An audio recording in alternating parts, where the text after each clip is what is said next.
मैं आज आपको सेवा के बारे में कुछ विशेष रूप से बताऊँ ना कि हम मंदिर आकर या भक्तों के बीच में रह के या भगवान का प्रसाद खाकर भक्तों का संग कर कर किस प्रकार से सेवा कर सकते हैं और सेवा हमें कहाँ से कहाँ तक पहुँचा सकती है। सेवा में कई तरह की सेवाएं हैं। प्रचार करना, हम भगवान के नाम का प्रचार कर सकते हैं, भगवान के ग्रंथों का वितरण कर सकते हैं, भगवान के लिए कीर्तन कर सकते हैं। इसमें भी सबसे अच्छा है कि प्रभुपाद हमेशा कहते हैं कि तुम मेरे शिष्य हो तो तुमको मैं हीरा दे रहा हूँ, तो तुम मेरे शिष्य हो तो तुमको वो हीरा दूसरों को परोपकार के लिए देना है। अभी आमतौर पे भौतिक दृष्टि से हम देखें तो अगर मेरे पास हीरा होगा तो मैं किसी को नहीं दूँ, मेरे मम्मी पापा को भी नहीं, क्योंकि वो हीरा, ठीक है। और कीमती चीज मैं किसी को नहीं दूंगा क्योंकि वो तो मेरे लिए है। भौतिक रूप से तो मेरे को लग रहा है हीरा है तो मेरे लिए, मैं करोड़पति बनूंगा, मैं पैसे वाला बनूंगा, वो हीरा मेरा है। लेकिन इस्कॉन के जो प्रभुपाद हैं, हमारे जो गुरु हैं, वो स्पष्ट रूप से बता रहे हैं कि तुमको देना है। उन्होंने हमको देना सिखाया। तो हम जितने भी लोग यहाँ पे आते हैं सब लोग हमारा समय दे रहे हैं, हमारा प्रसाद दे रहे हैं, हम हर चीज हमारी देने के लिए बनी। हम लोग कोई भी पाने के लिए नहीं आते। तो प्रभुपाद ने ये सिखाया वो हीरा क्या है हमारे पास, तो बोले वो हीरा है भगवान के नाम का वितरण करना। इस कलयुग में भगवान के नाम का बहुत कम लोग ले रहे हैं। हम नीमच में 1.5 लाख लोग रहते हैं, 150 जने नहीं आ रहे हैं। अब आप देख लीजिए कि भगवान का नाम कौन ले रहा है, आप कितने भाग्यशाली हैं। मैं आप सब लोगों को आज धन्यवाद दूंगा कि यहाँ जितने भी लोग आए हैं वो अपने जीवन का कंफर्ट छोड़ के आए हैं, अपने जीवन का आराम छोड़ के आए हैं। अभी आईपीएल चल रहा है, आप सब बैठ के आईपीएल का मैच देख सकते थे, मोबाइल देख सकते थे, आप पार्क में घूम सकते थे, बैठ सकते थे, यहाँ आने की जरूरत नहीं थी। लेकिन आज के दिन, संडे के दिन पिक्चर देखने जाने, वो धुरंधर 2 देखने जा सकते थे, वहाँ ज़्यादा आनंद मिलता। लेकिन मेरे लिए आप इतने महत्वपूर्ण हैं कि मुझे लग रहा है कि सर्वश्रेष्ठ हैं आप लोग यहाँ पे। आप इतना महत्वपूर्ण समय अपने जीवन का यहाँ पे आप आए और मुझे श्रवण कर रहे हैं, तो ये बहुत महत्वपूर्ण है। आपकी महत्वता इससे मालूम पड़ रही है कि आप सारे काम छोड़ के, आपका अच्छा प्रसाद, शादी चल रही है अभी तो सब जने शादी छोड़ के आए। आज ज़्यादा लोग इसीलिए नहीं आए कि हम सभी लोग शादी में व्यस्त हैं। आप लोग उस शादी को छोड़ के आए, किसी को डिनर में जाना है, किसी को प्रसाद लेने जाना है, तो वो छोड़ के आए, मतलब बहुत महत्वपूर्ण है। और मैं आपको दुनिया में भक्ति इस हिंदुस्तान के अलावा भी, हम तो हिंदू हैं, हम तो कृष्ण के वंश हैं, हम हिंदू हैं, कृष्ण भगवान हमारे हैं, हम इससे अहंकार में रहते हैं। लेकिन हमारे से भी बढ़कर कोई भक्त है तो वो दुनिया में वो लोग हैं जो हिंदू नहीं। और मैं उनके बारे में बताऊंगा आज में कि रूस, सब जन जानते हैं रूस। मेरे ख्याल से अभी रूस में 100 से ज़्यादा मंदिर हैं हमारे। रशिया में 5 लाख से ज़्यादा भक्त हैं और 100 से ज़्यादा वहाँ पे मंदिर है। अभी रूस और यूक्रेन मंदिर युद्ध चल रहा है, यूक्रेन में 54 मंदिर है हमारे। अभी दोनों देशों के बीच युद्ध जो चल रहा है रूस और एशिया के बीच में, तो उसमें रूस के 100 मंदिर और यूक्रेन के 54 मंदिर, यही ठीक ठाक है। अभी वहाँ युद्ध में 4 साल हो गया युद्ध चलते चलते।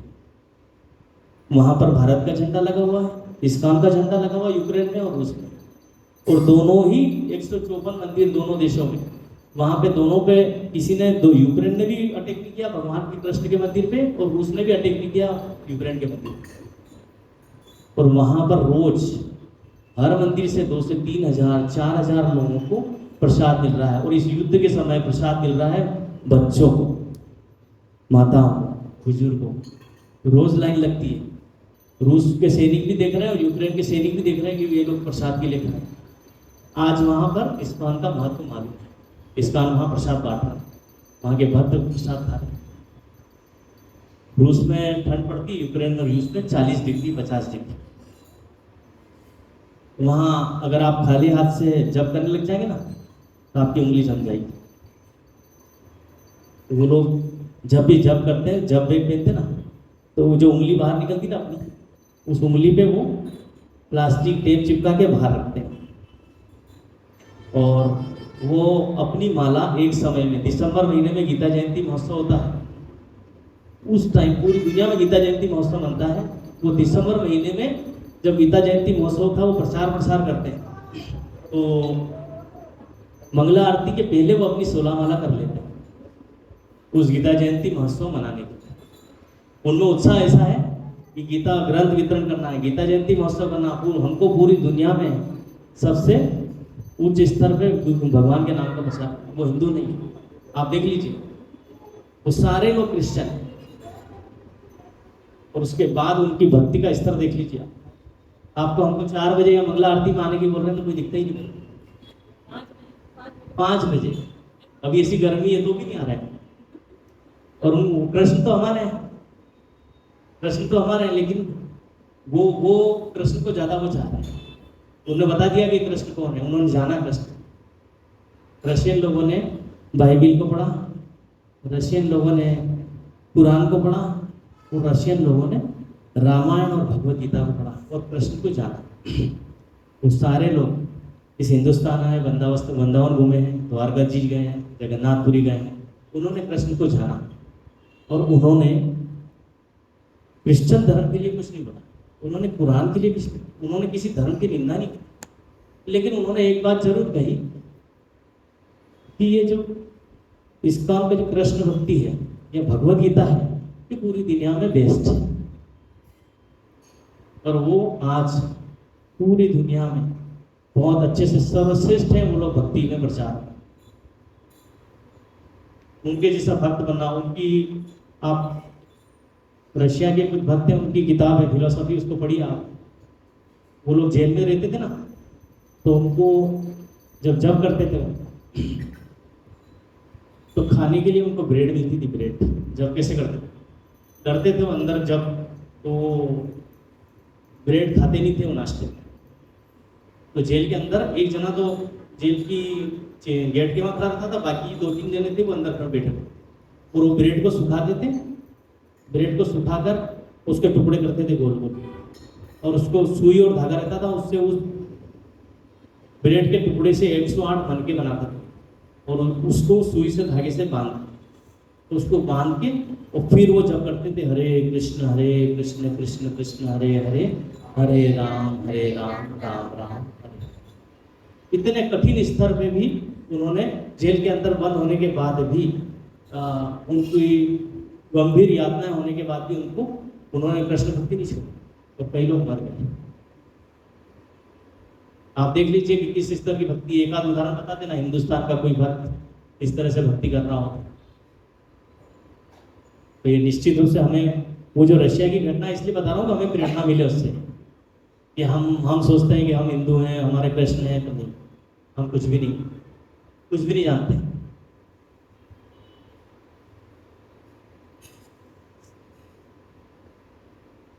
अच्छा, सेवा करने का एक लाभ है कि सेवा करने का एक लाभ ये है कि हम भगवान के भक्तों के बीच में रहते हैं, भगवान के संपर्क में रहते हैं,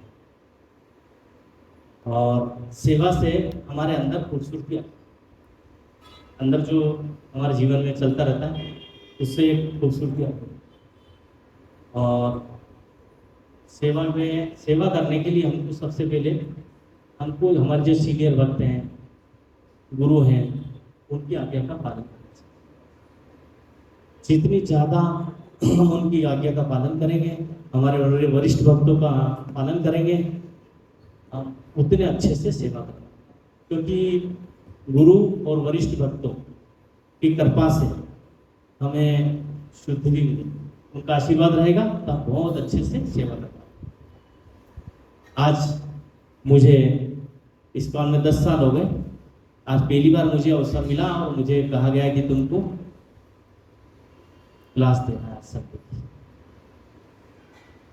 और मैंने पहली बार आज नहीं कहा, मुझे जो लोग जानते हैं पास से, जो बहुत नज़दीक से पहचानते हैं मुझे, जिन लोगों ने मेरी सेवा करी है 10 साल तक, और जिन्होंने मुझे प्रसाद खिलाया, जिन्होंने मुझे मेरा ध्यान रखा 10 साल तक, इस पूरे सेंटर में किसी का किसी ने ध्यान नहीं रखा होगा, लेकिन उन लोगों ने मेरा ध्यान रखा है कि कब मुझे प्रसाद मिलता है, कब मुझे मिला कि नहीं मिला। मैं आता हूँ, सबसे बड़ा हूँ मैं इस सेंटर में, लेकिन उसके बाद भी वो सबसे ज़्यादा ख्याल रखते हैं। तो मेरे मम्मी पापा, मेरे भाई बहन, मेरे परिवार से बढ़ के यहाँ पे वो लोग मेरा ख्याल रखते हैं कि मैं एक दिन नहीं आता हूँ तो उनके फ़ोन आने लग जाए, कहाँ पे हो, क्यों नहीं आया, क्या कर रहे हो। मेरे मम्मी पापा 5-10 दिन तक नहीं बोलेंगे, भाई बहन नहीं बोलेंगे, पत्नी बच्चे नहीं पूछेंगे पापा का। लेकिन अगर मैं यहाँ मंदिर नहीं आऊँगा तो वो लोग जरूर पूछते हैं कि आप कहाँ पे, कहाँ है। तो आप देख लीजिए एक भक्त के सामने, तो ये उनका मेरे प्रति प्रेम, मैं उसको शब्दों में नहीं बता सकता, मैं अंदर से ही महसूस कर सकता हूँ उसको। और इसीलिए मैं उनको छू नहीं सकता हूँ, उनको देखता नहीं हूँ, तो मैं उनके पाँव को देखता हूँ। जब भी मैं आता हूँ तो उन सब भक्तों के पाँव को देखता हूँ, चाहे वो छोटा से छोटा हो, चाहे वो बड़ा से बड़ा, तो मेरे नेत्र उसके पाँव पे खींचते हैं। क्यों? क्योंकि उनकी कृपा मुझे मिलती है, मैं उनके चरणों को भूलूँ नहीं। उनके चरणों से मुझे भगवान, प्रभुपाद के चरण मिलते हैं, प्रभुपाद के चरण से भगवान के पाँव नजर आते हैं। मेरी गर्दन हमेशा झुकी हुई रहती है। नहीं तो अहंकार ऐसा था मेरे में कि ऊपर देखता था, चलता भी टेढ़ा ही था, बहुत ज्यादा घमंड था। लेकिन वो भक्ति में आने के बाद पता चला कि नहीं, ये सब खराब है, ये गंदा है, ये ठीक नहीं। तो भक्ति ने मेरे को पूरा उल्टा कर दिया, सीधा कर दिया। उल्टा था मैं, लिखता उल्टे हाथ से था, खाता उल्टे हाथ से था, और खेलता उल्टे हाथ से था, लड़ाई झगड़ा करता था तो यही हाथ चलता था। लोगों को लगता राइट हैंड है, ये पहले आएगा, लेकिन जाता ये था। तो आप देख लीजिए, खाना खाना खाता था 50 साल तक, घर के लोग बोलते रहे भोजन के लिए कि भोजन सीधे हाथ से करना चाहिए, सीधे हाथ से करना चाहिए, सीधे हाथ से करना चाहिए। लेकिन किसी ने ये नहीं बताया कि सीधे हाथ से क्यों करना चाहिए, इसलिए मैं उल्टे हाथ से ही खाता था। लेकिन एक दिन जब मैं उज्जैन मंदिर गया और वहां पे जैसे ही मैं उल्टे हाथ से खाता हूँ, तो हमारे प्रभु जी हैं, बदनावर टेम्पल प्रेसिडेंट है, वो आए और उन्होंने मेरा हाथ पकड़ा और उन्होंने कहा ये क्या कर रहे हो? तो मैंने कहा मैं तो इसे सिखाता हूँ। बोला नहीं, मत खाओ, मैं बैठ जाता हूँ सामने, इससे भी नहीं खाओ। मैंने खाने की नहीं बनेगी, मत मत खाओ, मत खाओ। तो मैंने उस दिन कुछ नहीं खाया और ऐसे उठ के चला गया। उन्होंने भी देखा कि एक एक कोल भी नहीं खाया। शाम को फिर देखा, वो वापस आ गए शाम। उन्होंने कहा चलो खाओ। तो फिर मेरे को थोड़ा सा गुस्सा भी आया, उस टाइम नए नए भक्ति में था, हाथ झटका रहा था मैं उनको ऐसे। तो उन्होंने कहा नहीं, इसको पीछे लो। फिर उस टाइम मैंने आधी रोटी खाई उनके साथ और वापस चला गया। फिर दूसरे दिन सुबह फिर वापस उन्होंने मेरे को पकड़ा और वापस आ गए वो। उस दिन दूसरे दिन फिर बोला खाओ इसको, वापस खाओ, प्रसाद खाओ भगवान का। तो मैंने रोटी नहीं टूटी, तो जो मिठाइयाँ वगैरह थी वो सब मैंने खाई। 3 दिन हो गए और उस दिन मैंने 1.5 रोटी खाई। फिर पूरे शाम को मेरे साथ ही खाना। चौथा टाइम था, उस टाइम मैंने खाया तो उन्होंने कहा इससे खाई। फिर उससे मैंने 3 रोटी खाई। मैंने प्रसाद पा लिया। उसके बाद उनको मेरे को एक तरफ ले गए और फिर उन्होंने बताया क्यों नहीं खाना चाहिए और क्यों खाना चाहिए। और उन्होंने बताया, उसके बाद में मुझे समझ में आ गया कि वास्तव में मैं 50 साल 48 साल से गलत तरीके से खा। और उन्होंने बिल्कुल परफेक्ट कारण बताया कि इससे क्यों नहीं खाना चाहिए और इससे क्यों खाना चाहिए। किसी पंडित जी ने भी बताया मेरे को, कहीं नहीं किसी, लेकिन इसको में मालूम पड़ा कि सीधा हाथ से खाना चाहिए। सीधे हाथ में पवित्रता है, सीधा हाथ दान के लिए बना है, सीधा हाथ प्रसाद पाने के लिए ही बना है। तो पाँव छूने के लिए भी यही उल्टे हाथ से ही छूता था, पाँव भी छूता था तो उल्टे हाथ से छूता था, सीधे हाथ से। अब प्रैक्टिस कर रहा हूँ मैं 3-4 साल से, 5 साल से, तो सीधे साथ से। ये भगवान की कृपा, भक्तों की कृपा। किसी ने भी नहीं देखा मेरे बारे में, लेकिन आज इन भक्तों ने मेरे को पूरा सीधा कर दिया। तो ये मेरे लिए गौरव की बात। आप सब यहाँ आइए, आपकी जितनी बैड हैबिट्स है, आप हमारा संग करेंगे, प्रसाद पाएंगे, तो भगवान से हम आपके लिए प्रार्थना करेंगे। उन्होंने भी मेरे लिए प्रार्थना करी कि 3 या चौथे दिन इसको सीधे हाथ से खाना आ जाना चाहिए। और उन्होंने भगवान राधा मदन मोहन से प्रार्थना करी और मैं सीधे हाथ से खाने। तो ये ऐसी होती है भगवान की कृपा। इतनी मेहनत कौन करेगा? नहीं करेगा, मेरे घर वालों ने भी नहीं करी, लेकिन भक्तों ने करी।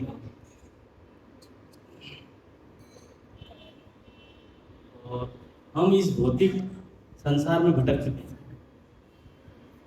जिसकी सेवा करना है उसकी सेवा नहीं करना। हम सेवा किसकी कर रहे हैं? सेठ जी की, जिसके यहाँ नौकरी कर रहे हैं। हम सेवा किसकी कर रहे हैं? पत्नी की, बच्चों की, माता पिता की। और हमको सेवा किसकी करना चाहिए? भगवान के भक्तों की और भगवान की। हमारा शरीर बना ही इसलिए। मेरे को शरीर का महत्व भी यहाँ आने के बाद ही मालूम पड़ा। वास्तव में नहीं मालूम था मुझे। मेरे पाँव शाम को वाइन लेने के लिए जा रहे थे, बाद में पता चला यार कि पाँव तो मंदिर जाने के लिए। मंदिर आने पे ही पता चला मुझे। मंदिर आता ही नहीं ना, तो ये पाँव हमेशा वाइन लेने ही जाते थे। लेकिन मेरे को बाद में पता चला रहा पाँव तो भगवान के मंदिर जाने के लिए, यार मंदिर जाना चाहिए। आंखें भगवान के दर्शन करने के लिए, लेकिन गंदा देखती थी। हमेशा आंखें गंदा देखती थी। कोई भी नहीं बच सकता। अभी भक्ति करने के बाद भी कभी कभी ख्याल आ जाता है और होता है। ये मानव स्वभाव है, इससे कोई बचा नहीं। और आंखों से भी गंदा देखा। लेकिन सुबह 5 बजे भगवान को देखो, भक्तों को देखो। तो आंखें किस लिए? भगवान के भक्तों के दर्शन करने के लिए, भगवान के दर्शन करने के लिए मंदिर में भगवान को देखो। कान गंदा सुन रहे थे, लेकिन कान अब भगवान की आरती सुन रहे, भगवान की कथा सुन रहे, भक्तों के मुंह से भगवान का श्रवण कर। हाथ भगवान के लिए ताली बजा रहे, हाथ भगवान के लिए कुकिंग कर रहे, हाथ भगवान के भक्तों की सेवा कर रहे। तब आप देख लीजिए कि शरीर किसके लिए बना है और हम इसका उपयोग कहाँ पे कर रहे हैं।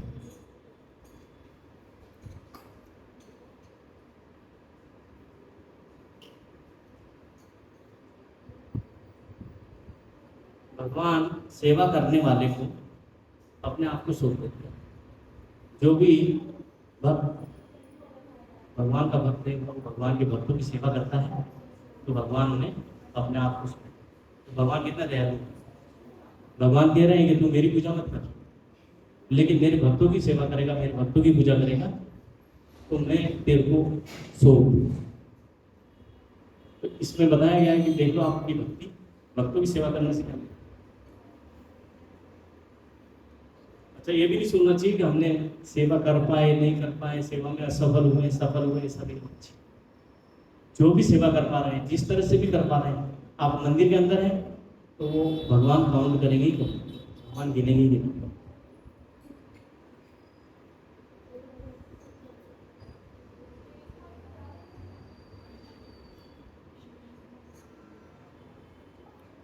समय हो गया है, बिल्कुल राइट टाइम पे मैंने घड़ी देखी है। 7:45 चालू किया था, 8:30-45 मिनट। कई बार ऐसा हो रहा है कि हमारे यहाँ जितने भी प्रोग्राम हो रहे हैं, उन प्रोग्राम में अगर सवेरे के प्रोग्राम है, दिन के राजभोग के प्रोग्राम है, दिन का हमारा प्रसाद है या इवनिंग का प्रसाद है, वो अक्सर टाइम से नहीं हो रहा है। काफ़ी लोगों का ये कहना है कि अगर आपका प्रोग्राम टाइमिंग से हो जाए तो बहुत अच्छा हो। लेकिन 3 या 4 घंटे हमारे पास नहीं, हमारे पास 2 घंटे। तो फिर हमने ये सोचा कि उसके लिए हमने फिर दूसरा प्लान किया कि आप लोग समय दें।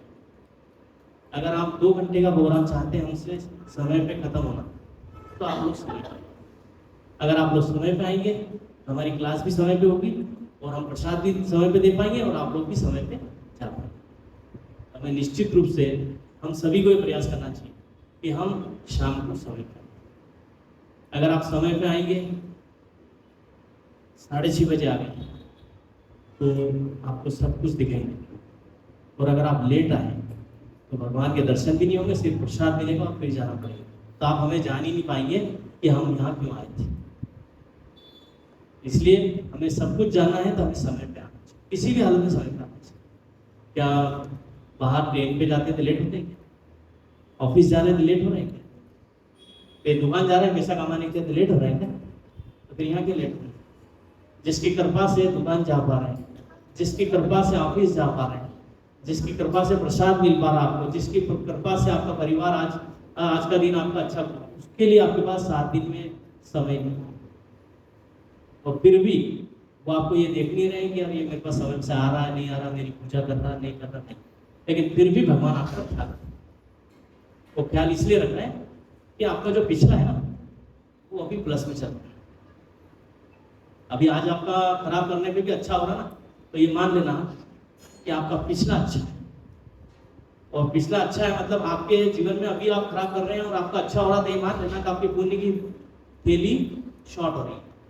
आपके कान खड़े हो जाना चाहिए। आपके घर में कोई भी खुशी आए, आपके घर में आपके लिए मम्मी पापा कपड़े लाते हैं, जूते चप्पल लाते हैं, या आपका भाई पास होता है, या आपके पापा मकान बनाते हैं, जमीन जायदाद करते हैं, कोई भी खुशी आई तो आप मान लेना कि आपके घर की पुण्य की थैली खत्म हो गई। तो उस पुण्य मेंटेन करने के लिए क्या करना पड़ेगा? आपको कान से अलर्ट होना पड़ेगा, भगवान को थैंक यू बोलने के लिए आना पड़ेगा। और पाप की तो बढ़ती रहेगी, क्यों? क्योंकि पाप तो कर ही रहे हो, पाप तो छोड़ ही नहीं रहे हो, इसलिए पाप का फल तो भुगतना। आप पुण्य करने लग जाओगे तो पाप से बच जाओगे, ऐसा नहीं। पाप का फल तो भुगतना ही पड़ता, लेकिन यहां आने से आपके पाप की मात्रा खत्म हो जाएगी। आपको समझ में आने लग जाएगा कि मुझे क्या क्या करना है, किस तरह से देखना है, किस तरह से बात करना है, क्या अपराध करना है, किस तरह से पैसा कमाना है, कैसे झूठ नहीं बोलते हैं, किस तरह से ग्रंथ अध्ययन करना है। तो आपको यहाँ सब चीजें मालूम पड़ेगी, तो आपके पाप कम होते जाएंगे। इसी जन्म में आपके पाप कम होंगे और इधर भगवान की कृपा मिलेगी, भक्ति प्राप्त होगी, तो आप निश्चित रूप से आप इसी जीवन में मुक्ति पा जाएंगे। आप सभी का बहुत बहुत धन्यवाद। आपने मुझे बड़ी गंभीरता से सुना। मैंने पहली बार एक क्लास ली है, आपने मुझे आशीर्वाद दीजिए। मुझसे कोई क्षमा मांगता हूँ मैं आप सभी से, तो मुझसे कोई गलती हुई हो, कोई अपराध हुआ हो तो मुझे क्षमा करें। हरे कृष्णा कृष्णा कृष्णा हरे हरे, हरे राम राम राम हरे हरे। गुरुपाद की जय।